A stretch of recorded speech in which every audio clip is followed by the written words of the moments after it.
Balitang balita sa radyo sira. Dalawang kalbo, nagsabunutan, lumabas ang puto. Isa pang balita, isang eroplano, lumipad. Balitang balita, barko,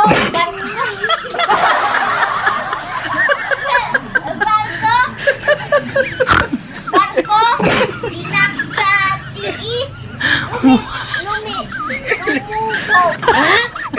Pinakatingin mo na ka. Ito ang mga balita sa radyo nag-uulat. Justin Fiorando. Gumagawa ng kwento.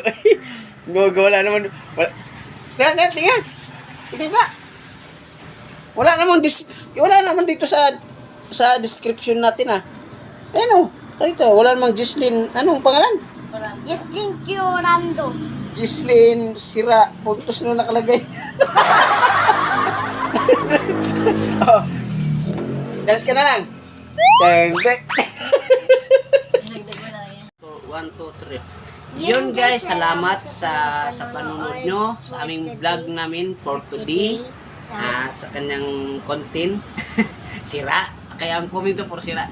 So guys, kung nagustuhan nyo aming content na walang kwenta, so paki-comment, like, and share naman dyan at follow for more. Salamat. God bless atin. Share all.